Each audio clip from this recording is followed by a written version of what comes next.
Round of applause for Leah Mann and the Dancing Women of Vashon.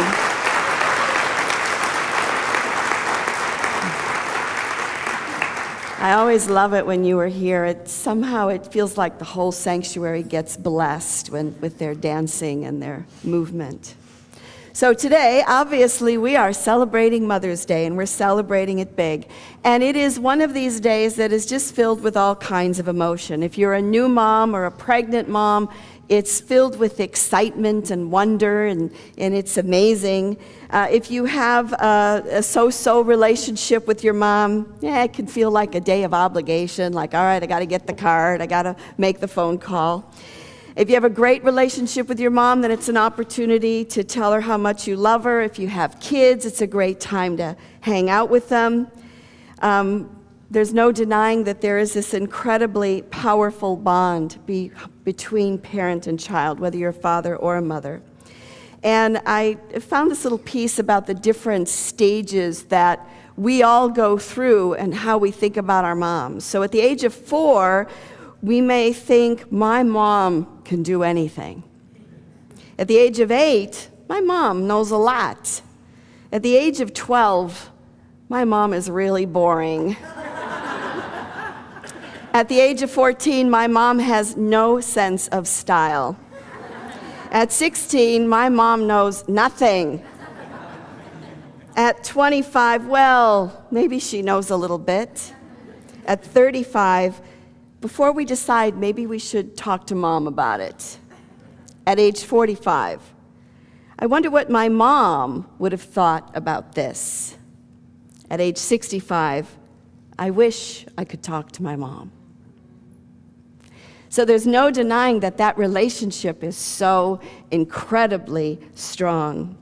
And I think that it's important to honor whatever emotions are up for you on this day, because it's all good. It's all about celebrating. It's all about feeling and being together.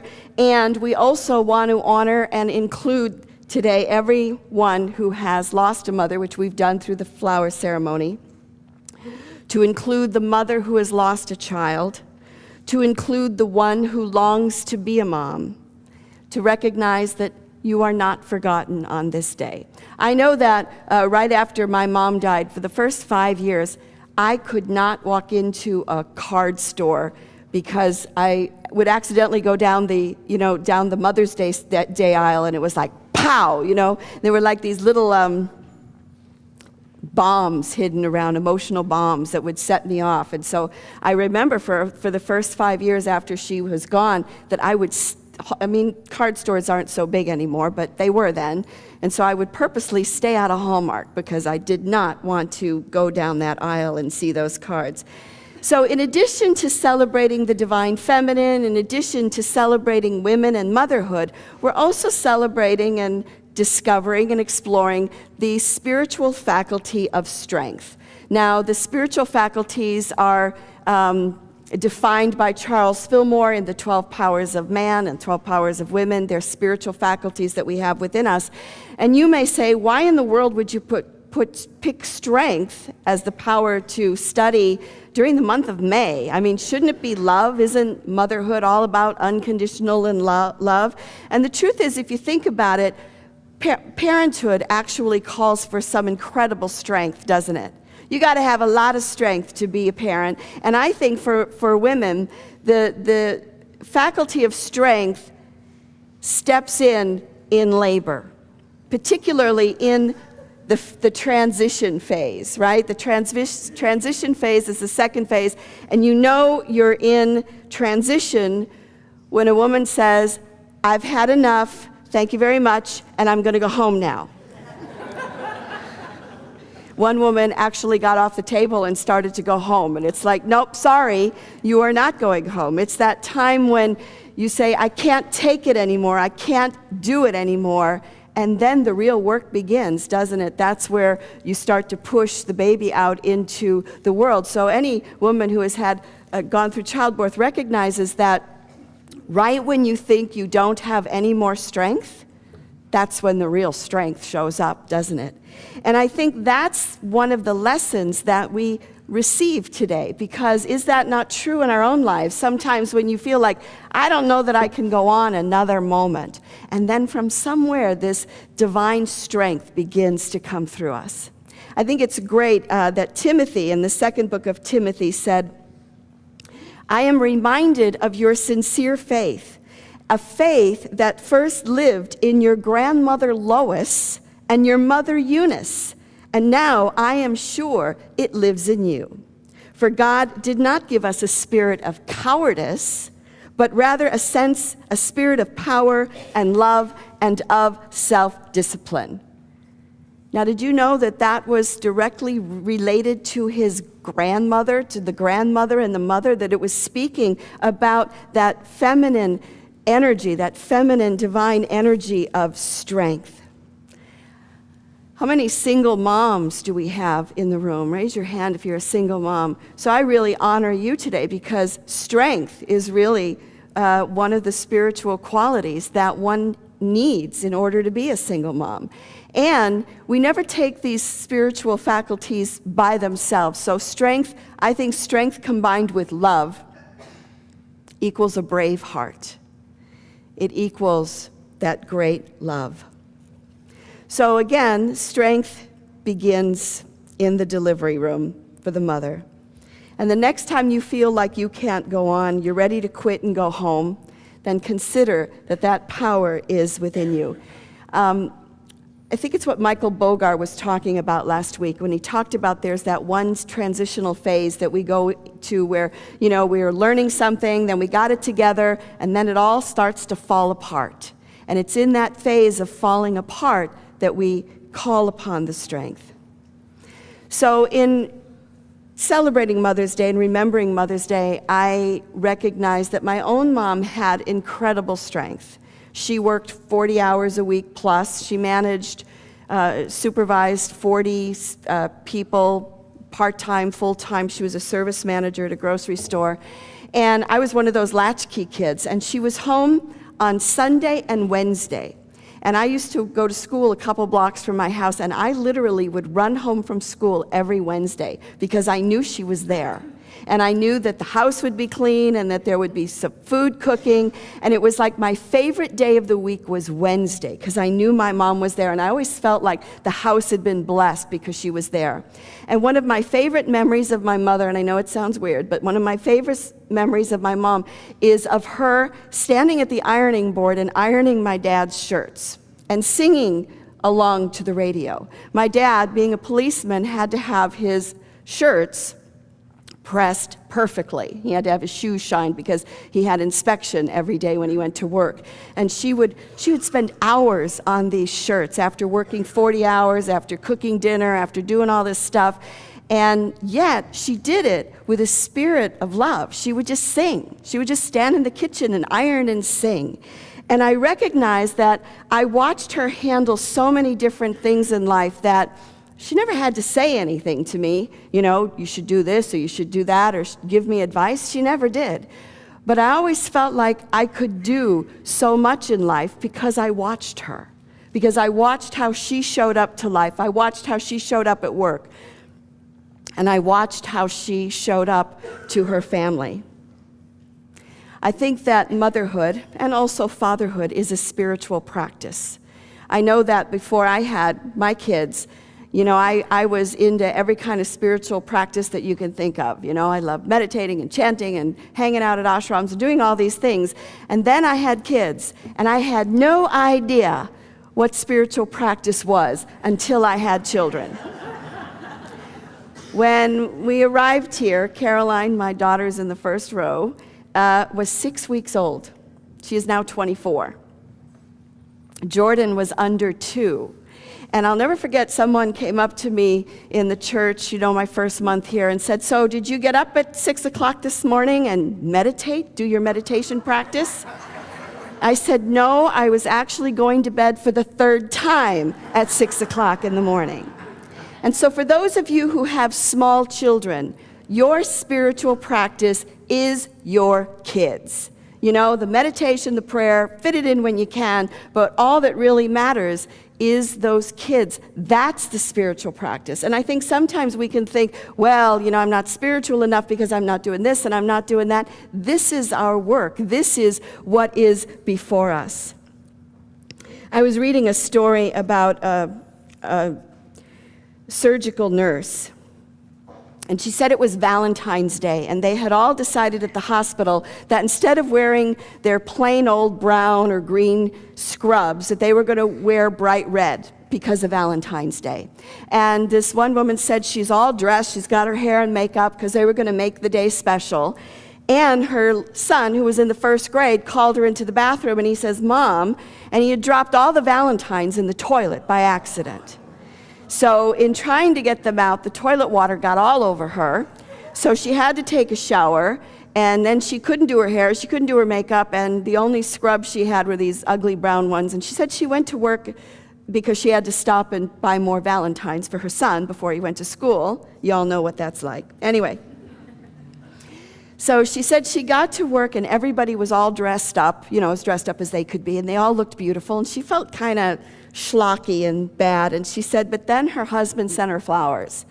And with the flowers was a card, and it said, "To the most beautiful woman I know, you're beautiful on the inside because of how you love me and the boys." And isn't that what matters? Isn't that what it is? How many of mothers ended up, you have spit on you, you have all kinds of stuff, and yet it isn't what is important. Strength and love equal a brave heart.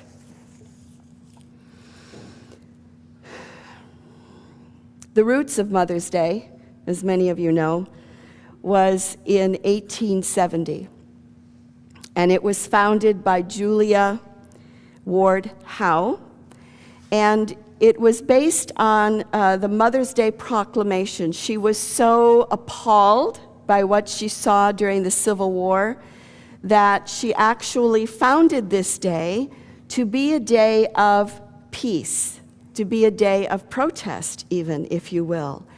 And it morphed into cards and flowers and honoring our moms. And I think that where we are now, that Mother's Day needs to morph, not only back into its roots, but morphing into beyond just motherhood, as important and powerful as that is, but into the divine feminine of all women and the earth, our great mother, Gaia.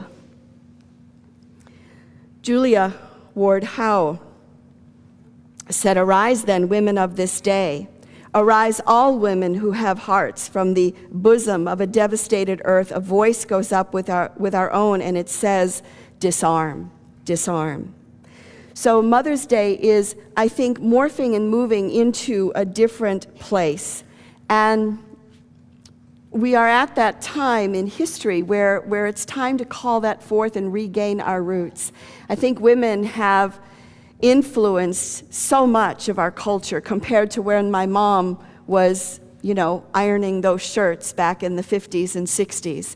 I think women have influenced our world in so many ways, right? The Dalai Lama believed that women could lead us into peace. So I'd like to take a moment, and I know we've been blessed up the wazoo here today, but I think we need to be blessed one more time. So I'd first like to invite all pregnant mothers to stand. And no applause or anything, just pregnant moms, if you would be so brave as to stand. And so we just take a moment to bless you and the life that you are carrying. And we call upon that power of strength that is within you to carry this pregnancy and this birth all the way through. And stay standing, and I'd like any new moms to stand. Like if you have a child under the age of 5, if you would stand. And so for you in particular, we recognize that your motherhood is a spiritual practice. It's not about anything else. It's about taking care of and putting that child first. Before I have all moms stand, I'd like to see our grandmothers in the room. And again, everybody continue standing, but grandmothers, I want you to stand. And so with our grandmothers, we see this incredible wisdom of the crone. That's a good word. It's the wise woman. Hey, how dare you call me a crone? No.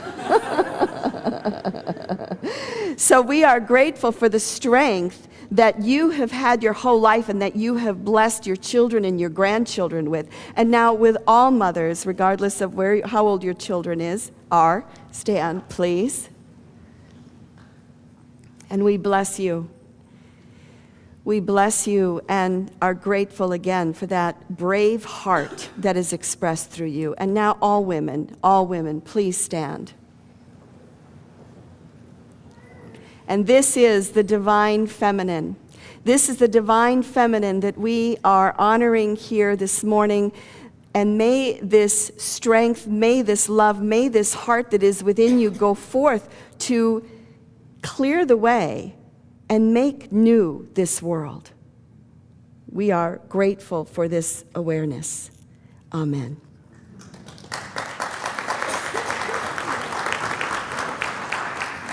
So I want to close because I think the Mother's Day proclamation is so important. This is an appeal to womanhood throughout the world. But women need no longer be a party to proceedings which fill the globe with grief and horror. The mother has a sacred and commanding word, and that word should now be heard and answered as never before. Arise, then, women of this day. Arise, all women who have hearts. Whether your baptism be that of water or of tears, say firmly, we will not have the great questions decided by irrelevant agencies. Our sons shall not be taken from us to unlearn all that we have been able to teach them of charity, mercy, and patience.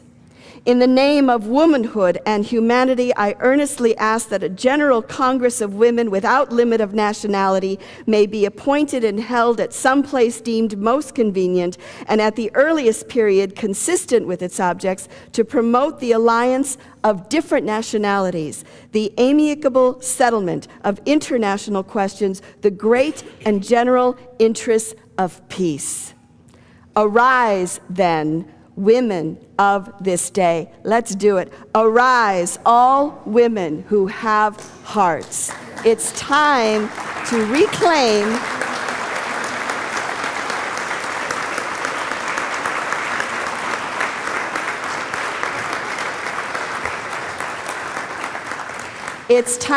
reclaim this proclamation. Thank you.